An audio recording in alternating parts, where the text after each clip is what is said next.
Success shouldn't feel this exhausting. If you're winning on paper, but burning out behind the scenes, you aren't failing. You're stuck in a psychological bottleneck called a hurdle of stop. I've been there. On the outside, things look great, but I was secretly burning out, convinced I was just lucky, and waiting to be exposed as a fraud. I realized I didn't have a business problem. I had a mindset block. Whether it's imposter syndrome, perfectionism, or fear or failure, these aren't just feelings. They are growth bottlenecks. Identify your specific hurdle and get one immediate action step to regain your momentum today. Go to tuepodcast.net/quiz. That's tuepodcast.net/quiz to take the 3-minute assessment and get your report now. This is an Undiscovered Legacy production and proud member of Pod Nation Media Network. All right, Scoop Believers, let's get across the start line with Justin Bannon, owner of Noggin and Noggin.com. Let's go. Action solves most problems. And I find that there's too much thinking and not enough action. And just get going. Just get started. Just start moving, and it's not build a product in a box. How do you get started? The best way to get started is to talk to people. Don't build this in a garage. Don't build in a box. Don't go trademark it. Don't create patents. Go talk to people that are in your industry that might be your ideal customer and say, let me take you to lunch. Got an idea I want to buy you. What do you think of this? Is it valuable? Would you pay for it? Do you like it? Is there something that, is this solving a problem for you? No, that's not a problem. What is your problem? What is a current problem? You've learned so much, and you should have 50 of those conversations. Action. Just start talking to people, right? Don't whiteboard.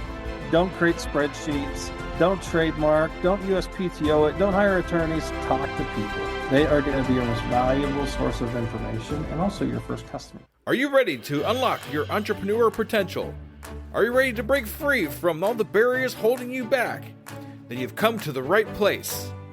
Welcome to the Undiscovered Entrepreneur, your first step in getting across the start line. Let's get across that start line together, right here, right now, on the Undiscovered Entrepreneur. Salutations, Scoop Believers, and we're here again with another amazing entrepreneur. Today we're here with Justin. Hey, Justin, how are you doing? Hey, I'm doing great. Thanks for having me on, Jesse. Absolutely, Justin. Thank you for taking the time out of your day to be on the Undiscovered Entrepreneur, get across the start line. Super appreciate you. Hey, I'm really excited to be here. All right. So I'm going to kind of start here with a very kind of semi-serious question to ask you. Okay, you ready? Okay. All right, here we go. Are you a Scoop Believer? Absolutely, 100%. All right. Thanks for being a Scoop Believer, Justin. Super appreciate you. That's fantastic. Thank you so much. Okay, so what we're going to do here at the very beginning is get kind of an idea of who you are, what your entrepreneur adventure is, and what it was like for you to get across the start line in your entrepreneur adventure. Yeah, so I got my start in 2008 and decided all along I did not want to be a corporate guy. So I actually walked away from my dream job, quote unquote dream job, after getting my MBA at General Electric, and decided to venture out on my own. So I had planned that for quite some time. As you know, in 2008, that was not the best year to become an entrepreneur. That was when the world fell apart financially. And I had a decision to make at that time. I'm going to pull the trigger and walk away from my job, one of the worst financial crises of all time, or was I going to stay chained to my desk as a corporate employee? And luckily, I had partnered with 4 other people, and we looked at each other and we said, we're doing this. It doesn't matter what gets in our way. We know that we can fix the problems that come to us. And so that was really how it got started. We walked away from our jobs. We resigned all at the same time. We didn't have any products. We didn't have any customers. We kind of had an idea. And we knew that the next time we got paid was from products that we were going to sell that we invented. And so that was how it all got started. I kind of walked to the edge of a cliff and jumped off without a parachute. Yeah, I heard the analogy. Sometimes you just jump off the cliff and board the airplane on the way down. That's fair. Absolutely. It's funny to me how a lot of businesses, especially in that time, started in such a negative way. I mean, in a negative time in the world. 2008 was, of course, one of the biggest economic downfalls that we had in our time. But so many things came out of it. I know a lot of people started podcasts. My mentor, Pat Flynn, he started doing smart passive income, and it just kind of took off from there. But I mean, why did we do something like that? I mean, I know you did it. I understand that, but why would we do something like that as new entrepreneurs? Yeah, two reasons. One, there's never the perfect time, and there's always going to be a reason not to. There's always going to be an excuse not to, and you have to look for reasons to do something as an entrepreneur, or not reasons to not do something. And so instead of making excuses, the economy, this, that, security, it was just time to pull the trigger. We talked about it long enough. We'd been planning it for a couple of years, and it was just time. And then the second reason is that opportunity is born out of crisis. Like, people are looking for something during those times. They're looking for something exciting. They're looking for something to hold on to. They're looking for something to invest in. And so instead of just participating in the doom and gloom of what's around, it was time to create something new. And believe it or not, you can attract people to you during those times of uncertainty, right? People are hungry for something that looks exciting, that looks new. And it turned out to be a wonderful time for us to launch. Yeah, you really need to have a specific type of mindset to think, okay, even though these bad things are happening around me right now, I'm going to make something of this time. Just like in COVID, we all were locked down. So what do we do in those times that were bad, that we're all locked down and not doing anything? We're going to start something new for two reasons. One, we want to be able to do it because we're bored. And two, we want to be able to make something of the negative time. That's why you saw a lot of new businesses, a lot of new technologies came out during COVID, because we really had to have something going on there during COVID. And I don't know what else I was going to do. A lot of people still have podcasts are doing. So, Exactly. But Yeah. So look if for we those didn't, windows of opportunity, right? yeah, exactly. If we didn't have that time, I can only imagine where it would be like for Zoom and everything else. It would still be years behind to where it would, where it is now, because we had to have that we had to have that technology to stay to stay connected with each other. Yeah, it's interesting how those inflection points in history create new opportunities, right? I mean, lots of new things were accepted and born and created out of people pivoting their business models. Restaurants had to get all kinds of creative on how they were going to serve people and how they were going to survive. It's a matter of survival, but it's also a great time to, pivot and introduce new opportunities. Exactly. And what really interests me is you said you just basically jumped off a cliff with these three other guys you were talking about here. What was your thought process? You said you jumped off with these guys. What's the story behind that, as far as, okay, we jumped off the cliff, what are we doing next? Yeah, exactly. And it was kind of a scary time, but I've also realized that in looking back, when your back is against the wall and you have to make it happen, you make it happen. I've seen so many people that, quote unquote, want to start a new company or new business, and they're going to moonlight it for a little bit. They're going to dabble. But when you're so comfortable with a paycheck and your livelihood doesn't depend on what you create, it takes a back seat and it doesn't become a priority. And you don't fight for it like you fight for air. But when literally you could lose your house, you could not make your mortgage payments because of the business, because the situation that you put yourself in, you fight like crazy, you fight like heck. And so I think that having your back against the wall sometimes gives you the extra motivation that you need, the torque, the force required to get something off the ground. Exactly. You burn the boats, basically, is what I call it. Exactly. Yeah. Not no looking back. That's it. That's it. You're here and that's it. Yeah, so the mindset really was, it's do or die time, right? And as we looked at each other, and my brother just recently hit me up and said, how did you get through that? What? Because he's thinking of doing something. And I said, it really is linking arms with people that have like-mindedness, right? That you're not necessarily against the wall by yourself, but that you have people that you believe in, people that are going to show up for you, people that, and these could be not necessarily business partners, but suppliers or other kinds of partners, or a champion for you, or a mentor, or an advisor, or an investor that's just going to be your accountability partner, someone that's going to keep you going throughout those times, someone that's going to, if you're having a down day, and we all do, that's going to lift you up and drag you in, right, and make sure that you show up. And so that was the motivation, was doing it for each other at that point. Yeah, we really got to surround ourselves with people that kind of understand what we're going through and are there for us when the time comes.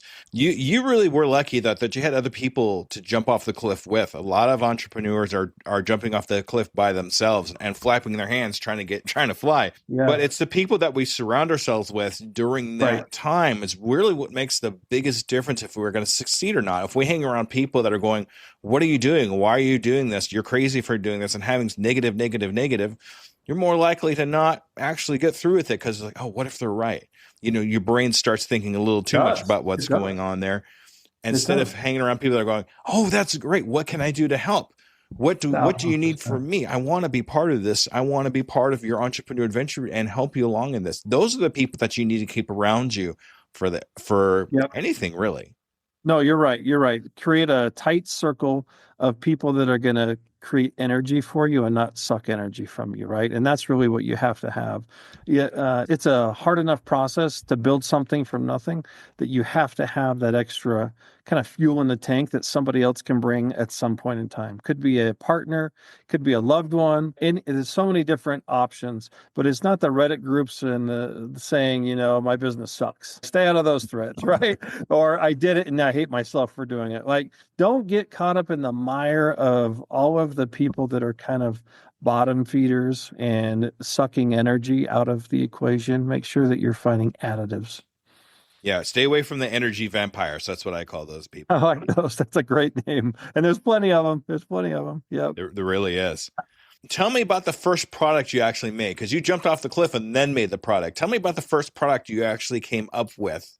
What was that Yeah, like? we did. And we had been in the nutrition supplement space. And so that was kind of our background. We knew some manufacturers, we knew some suppliers. So, again, talking about that circle of partners, we started reaching out to them and asking, what do you have? Do you have any cool technology that's not been brought to market? Do you have anything that's a good story?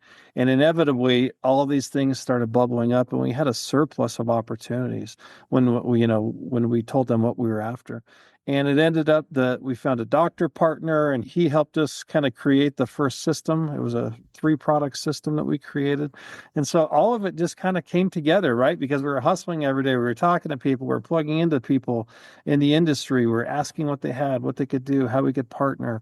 And that product just kind of bubbled up and fell into our lap. We had probably 30 meetings with different manufacturers and different contract manufacturers, and we went to some doctors and some scientists, and finally the right kind of mixture fell into place for us. Talk to people about what you're doing. I mean, Currently, nobody's going to be able to help if they don't know what you're doing. right, right. I Yep. talk to so Put it many out there. people. Yeah. So I Right, talk to so many people that right. say, make your products in the dark. I don't believe that at all Agreed. because you're not going to have anybody that's going to be able to come up with something or an idea that you're going to miss or an opportunity of that person that walked by you didn't talk to. What if they're the person that actually gives you that idea that breaks that sale for you? But you need to be able to tell them what you're doing. Otherwise, by the time you're done with anything, nobody's going to know what you're doing. You're right. There are a million benefits to putting it out there. One of which is refining your pitch.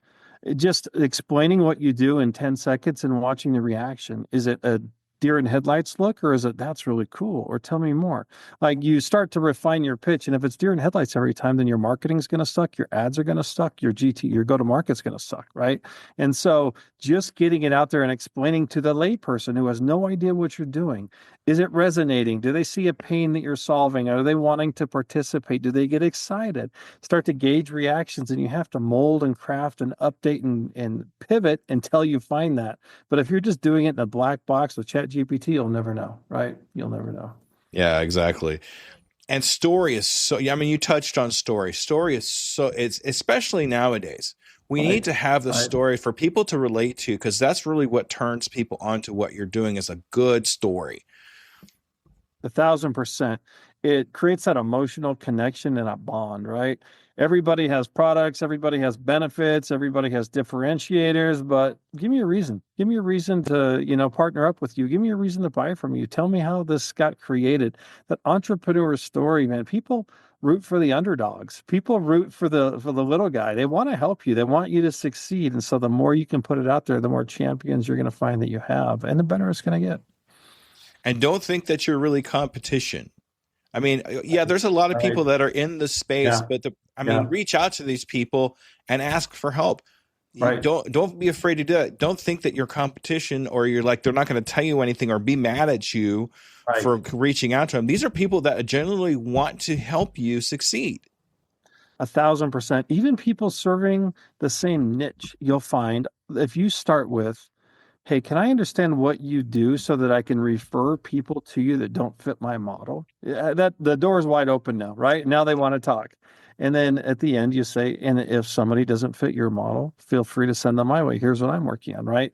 But even people that seem to be competitors, there's so many fish in the sea. No one's going to outfish the ocean.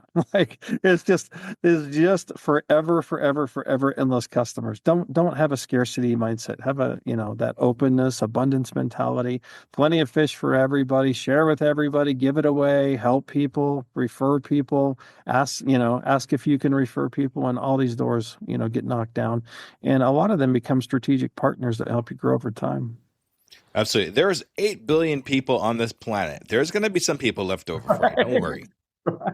And So, for most everybody, a business will succeed with a few hundred, right? And so you don't need 8 billion. You need a few hundred typically. Depends on price points and goals, but just saying that in order to get something off the ground, you don't need 8 billion people.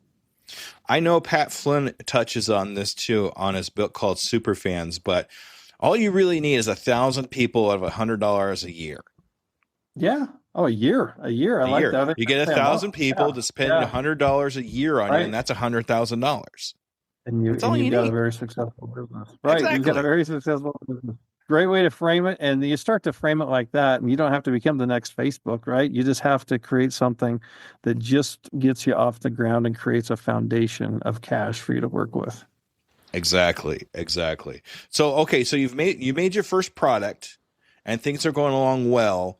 What was the next step for you after that? I know there was probably a couple more products, and then what happened after that? Yeah, so we did a launch. We did a launch, and I remember, we had come from this walking away from our jobs, not knowing when we were going to get paid again. And we had 6 months to build up to it. We launched and had spent quite a bit of time building our channel. It was an affiliate channel, and it had $1 million first day launch, and it was like, oh my gosh, like this is crazy. It was just crazy. We did it on the whiteboard or on we projected it up. The employees gathered around and we just watched the credit cards process. And it was like one of the most surreal moments of my life. It was just like ding, ding. And watching that was just unbelievable.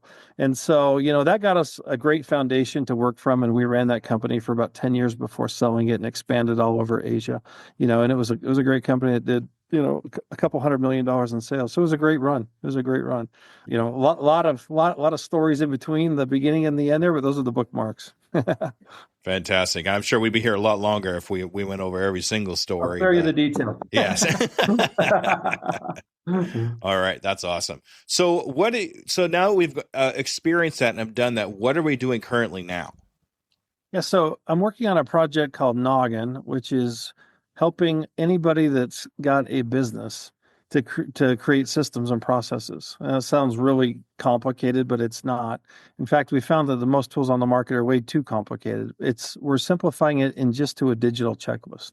What are the digital checklists your business runs on, and who needs to do them, and on what day? And it's just that simple. And now you have visibility and into who's doing what and how it's getting done rather than. And so it just creates this great process for business owners to run their business without them, right?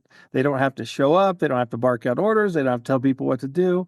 It's on a schedule. Your business is now on a schedule. And so NOGGN, noggin.com is that digital checklist we're building for businesses to run automatically. That's awesome, and we'll try to have something in the show notes for my scuba leavers to click on and look into that. Okay. Love it. Love it. All right. So now that your experience have been through all these amazing things, what do you think stops most new entrepreneurs from getting across the start line? They think too much. They think too much. They overthink it. And, action solves most problems. And I find that there's too much thinking and not enough action. and just get going, just get started, just start moving. And it's not build a product in a box. How do you get started? The best way to get started is to talk to people. Don't build this in a garage, don't build in a box, don't go trademark it, don't create patents. Go talk to people that are in your industry that might be your ideal customer and say, let me take you to lunch. Got an idea I want to run it by you. What do you think of this? Is it valuable? Would you pay for it? Do you like it? Is there something that, is this solving a problem for you? No, that's not a problem. What is your problem? What is a current problem? You've learned so much, and you should have 50 of those conversations. As we were building Noggin, I probably interviewed over 50 business owners and just said, I just want your feedback. I'm just looking for some feedback. Can I steal 15 minutes of your time? And kind of showed them what we were working on. How would you make this better? Would you use it? Is it useful? What are you using instead? You know what? And we learned and gained so much. So back to your question, action. Just start talking to people, right? Don't whiteboard. Don't create spreadsheets. Don't trademark. Don't USPTO it. Don't hire attorneys. Talk to people. They are going to be your most valuable source of information and also your first customers, right? You talk to enough of them and they get excited about it. You've got a first customer. So have 50 of those conversations. Don't book 3 a week, right? Book 3 a week and just say, hey, look, you do this. I'm thinking of, doing something in the industry. Can I pick your brain? Right. And all those conversations create so much value. And it's the people around, and it's those positive people that you want to keep around you. We're going to kind of circle back that into a little bit, because then you realize, Yes. who are the people Yeah. that I want to stay with me, that I answer these questions? Like, they were so helpful. I want them in my circle. And that's the Right. only way you find them, is to go out and ask those questions. I have another word for action that I really like to use, because it's a great term: implementation. Yep. And action, implementation, Yep. it's making movements, and that's what I call getting across the start line. You have to have movement to have any kind of movement to where you're trying to end up at the end there. Right. So always make movement, even if it's just a little bit. Even if you do one thing a week, it's movement somewhere. It's slow. It's a lot slower, but it's movement, and that's really something to celebrate. Yes, that is. And, most people get overwhelmed because there's so many places you could start. Really, honestly, truly start just by talking to potential customers. That's the only place you should start. You have to have your idea kind of semi-baked. It should be ingredients. It shouldn't be a cake. Don't take them the cake because they're going to poop on it, but just take them the ingredients and say, how would you make this cake better? Would you add anything to it? Take a taste. And I'm obviously using an analogy here to say, how would you make my product better early on in the process? Exactly. And the point you make too, which really sticks out to me, is the questions that you ask these people are almost as important, if not more important, than the answers that you actually get from them. Because if you don't ask the right questions, or if you don't ask questions at all, you're not going to get any information, or you're not going to get the correct information for you to be able to build or do whatever it is that you're trying to accomplish. 1,000%. Get ready to listen, right? Those conversations are not for you to pitch. Those conversations are for you to ask and listen, take notes, right? Exactly. Now, from what I'm hearing here, asking the questions and communicating wasn't your thing that kind of stopped you from getting across the start line. Now, we talked about this a little earlier, the 4 hurdles of stop. What do you think stopped you from getting across the start line? Was there something that was holding you back, you think? Yeah, for sure. We would have done it a lot sooner without fear, right? I mean, fear, it's scary. It's scary to leave something comfortable, go into the unknown, put yourself out there. Fear of failure, fear of losing your house, fear of not making money, all these things, right? I mean, those are real things. And I would say that, that is a big hurdle, especially when you're comfortable. Like I was well into my career. Why would I leave this? It's good enough, right? But I just felt like I was destined for more. So that was the thing that kind of, I would say, prolonged it more than anything. But the interesting part about that is, though, you use that as leverage for yourself to psych yourself into actually accomplishing what you're going to accomplish. Instead of shying away from it, I don't want to experience this fear. This thing is too much for me. What if? We went towards fear. We rushed towards fear and said, I'm going to do this and just see what happens. I think it's a great point. And it honestly is a motivator. Use it not as an inhibitor, but as a motivator. Make that be the reason you're up early and going to bed late and sleeping and drinking this and doing nothing but this. That fear of all those things, right, can also be a great motivator in order to get, I keep calling it the torque necessary to launch the rocket, right? It is a ton of energy, a ton of fuel, most of it just to get it off the launch pad, right? And that's where most people fall short. They dabble, they tinker, they don't use the motivators. They haven't put their back against a wall where they have to fight for it, and they just kind of let it die. And the interesting thing is, since we're going to do the rocket analogy thing, the further out you get, the easier it is to actually move. And I think Yeah. that's really interesting to me, because then we're getting away from the Earth's gravity. Things are starting to be easier because we've used all our torque, or like as you said, to get through the atmosphere to the place that's easier for us to move around. Yeah, and I think a lot of people lose sight of that. They're like, man, this is so much energy and I'm burnt out and I'm tired. Well, getting anything into motion. And by the way, you're probably building the rocket for the first time, right? You're building the rocket, then you got to launch the rocket, you got to get it off the ground. But like you say, every day that goes by, momentum should be created in your business that helps the momentum. The beautiful thing about that is it continues on its own. It does get to a point where it's continuing on its own. It's got a life of its own. It doesn't require the same effort and energy that it did to get it off the ground. It gets to a point where it's coasting and gliding, and that you can take a day off and take a week off and a month off and whatever, turn it over to people. And then it's like, oh my gosh, this is amazing. But most people give up before it gets to that point because they're like, this is too much work. Exactly. And they always give up just before it actually takes off. That's the thing that always bothered me with it too. And I think that's my driving force too, because I'm afraid if I stop tomorrow, I'm going to miss the one opportunity that I was actually going to be able to take off. It's just like the gold miner who sells his land, and all he needed to do was shovel one more shovel for that vein of gold, right? He hit it, and he hit it. Yeah, that's exactly what that reminded me of, right? He was grinding for years and years and years, sold it. Next guy comes in, hits one shovel, and it takes off. Yeah, so, exactly. I love that. And that's a great kind of fear of loss. We all have that. We're humans, right? That fear of loss is a great motivator too, to say, what if I keep going? What if the next client comes tomorrow? What if the big breakthrough comes? What if a partnership? What if an investor? Whatever it is that you're kind of hung up on, man, every day you're out there grinding brings you closer to that vein of gold. Exactly. Because that's exactly what we wanted to out of this whole thing, is that vein of gold. All right. So I like asking this question. Now, I'm sure you've been on a few podcasts and hear, what's your hardest pitfall? What's the hardest thing you went through? Blah, blah, blah, blah. So I like to kind of put a little twist on that. I'd like to know what the hardest pitfall you had happen to you that you're proud of. For example, I'm glad this pitfall happened, because if it didn't happen, this wonderful thing wouldn't have came out of it. Do you have anything that ever happened like that, Justin? Yeah, we all experience things that are like going to dump us on our head and create opportunity, right? 100%.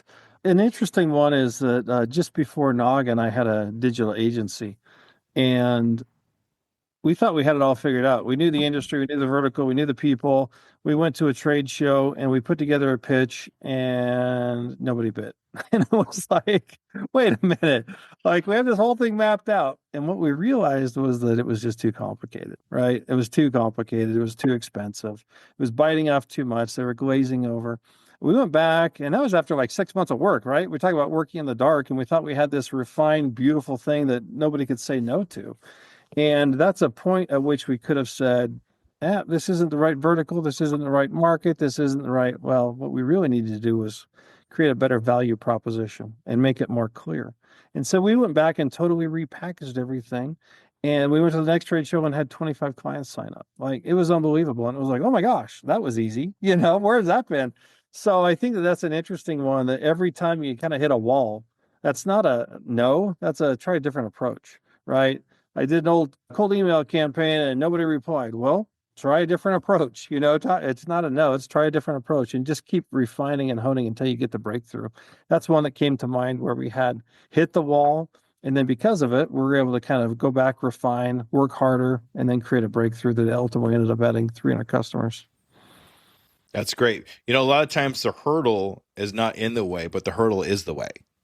Oh, that's good. I like that. Yeah, Yeah, I and like I it's like that a amazing to lot. me. Yeah, it's amazing to me how we could run into that situation and it be just a perfect time for us to stop, like it's Right. not working. But Yeah. instead, we look at it a different way. Instead of standing up and look at it, we take a knee and look at it a different way and a different angle and say, "Well, now what can we change here?"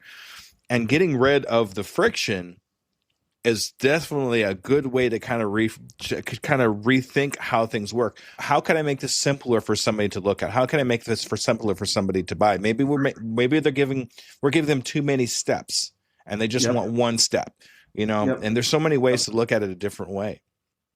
Yeah, I've learned that through digital marketing. It used to be that, oh, my funnel sucked. Well, it was no, your funnel wasn't the right funnel. Create again. And it's all about iterate, iterate, iterate until something hits.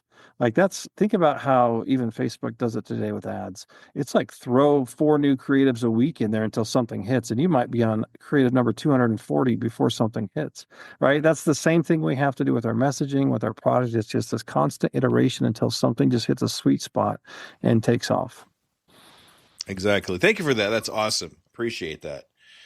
Justin, say for example that you came across, I know we touched on it a little bit, but I'm just kind of reiterating it because I really like this. If you did come across a new entrepreneur that's good, just getting started, what one piece of advice would you give them? What step would you have them take the most? So everyone focuses on product. And to me, it's so interesting because the idea, I have an idea, I have a product, I have a book, they're starting at the wrong place. My opinion is you always start with distribution. What distribution do you have? Forget the product, forget the service, forget the idea. What distribution do you have or can you create? How are you going to get this damn thing to market? Like, that's the only thing that matters. Every idea, most ideas die on the shelf because they don't think about distribution. I say start with distribution.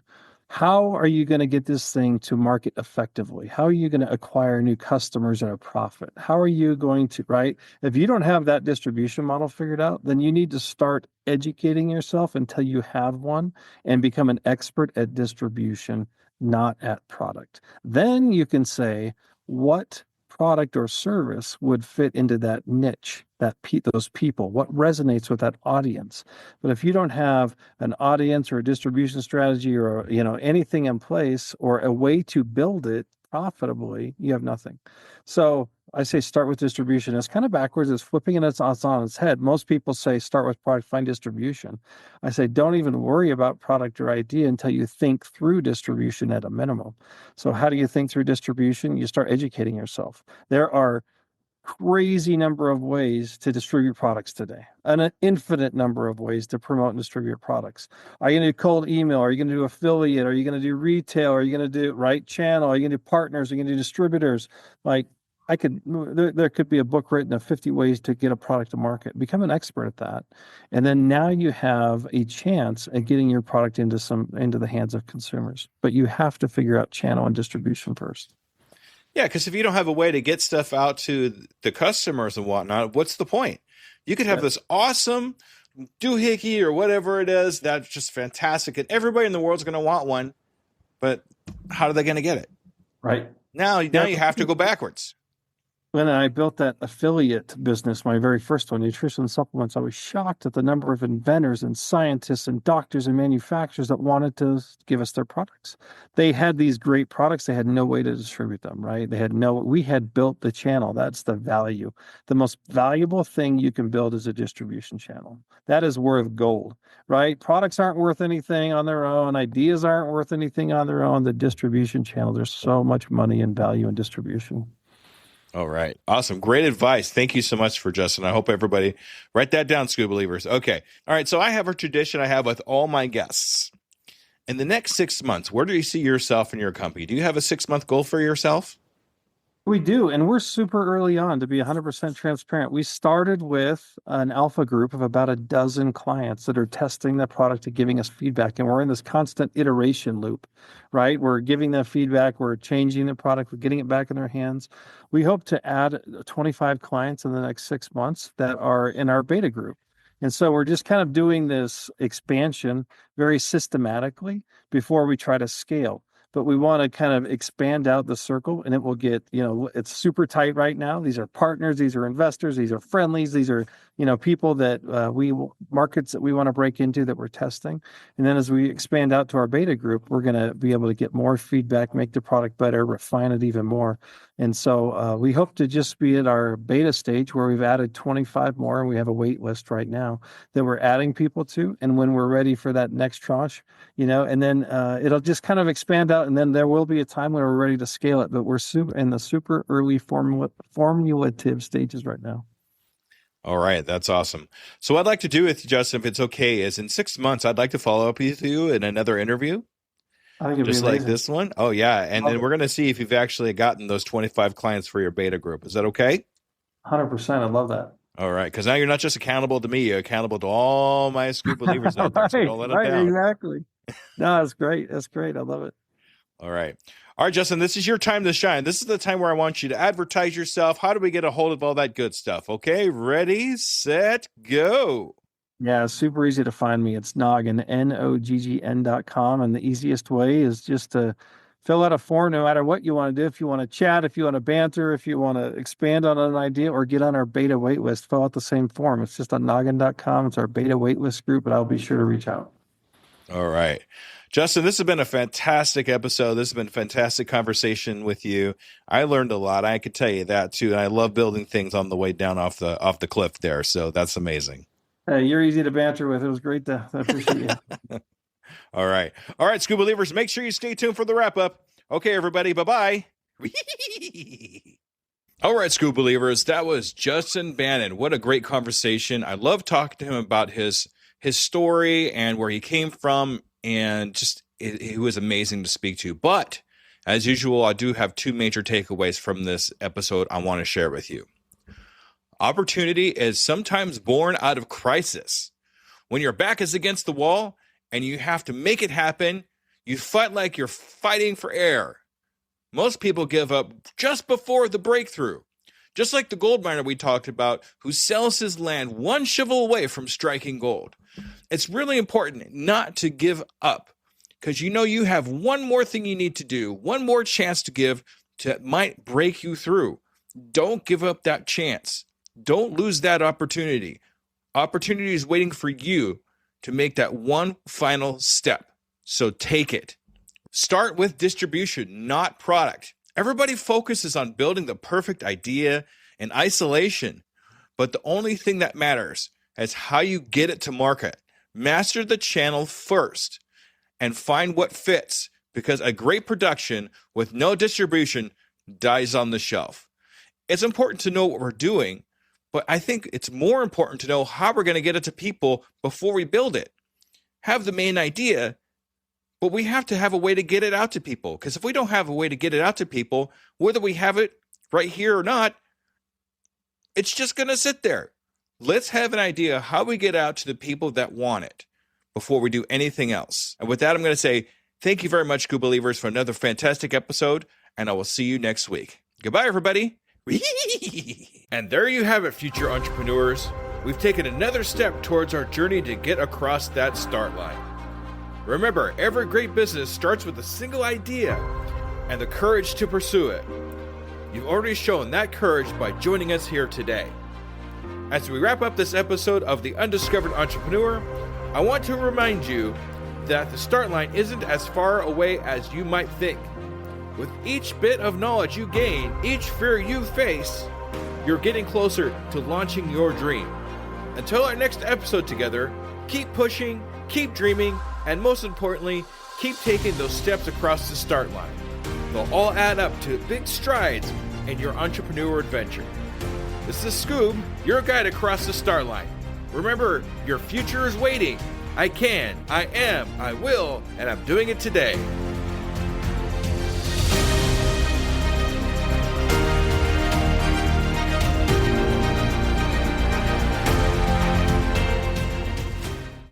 Hello, Scuba Believers. Let me ask you a real quick question. How many cups of coffee have you had today? 3, 5, 7? And let me guess, you've got a Red Bull in the other hand just in case, right? Yeah, I see you. Now, here's the truth bomb nobody wants to hear. You're not building a business. You're building a caffeine dependency. Listen, I get it. When you're grinding 12, 14, 16-hour days, you're building something from nothing. When you've got payroll to meet, investors to impress, and visions that won't wait. You need fuel. But what if I told you that the fuel that you're using is actually slowing you down? What if the very thing that you think is keeping you sharp is actually making you dull? Enter Rise Coffee. This isn't your grandma's mushroom tea. This isn't some hippie wellness trend. This is science meets performance. And here's what makes Rise different. Less than half the caffeine of a regular cup of coffee. But here's the kicker. You won't miss it. 6 organic powerhouse mushrooms, including cordyceps, what Olympic athletes use, and lion's mane, what Silicon Valley biohackers swear by. Sustained energy that doesn't spike and crash. We're talking smooth, clean power from morning to moonlight. Crystal clear focus without the jitters. Imagine closing the deal with calm, confident mind instead of the caffeine chaos. Gut health and immune support, because what's the point of building an empire if you're too sick to enjoy it? So here's the challenge to you. Stop borrowing energy from tomorrow. Stop running on fumes and call it a hustle. Stop wearing your caffeine addiction like a badge of honor. Real entrepreneurs optimize, real entrepreneurs adapt, real entrepreneurs win. You can't win if you're crashing at 2 p.m. while your competition is just getting started. Break the cycle. Head to risesuperfoods.com right now and use code PODNA15 for 50% off your first order. That's PODNA15 for 15% off. Try it for 30 days. If you don't feel the difference, if you don't feel sharper, calmer, more focused, more alive, then go back to your 6-a-day cup habit. But I'm telling you, we won't, because once you feel what real energy feels like, you'll never go back. Ditch the addiction, fuel your empire, and rise up. Rise Coffee, energy that builds, not burns.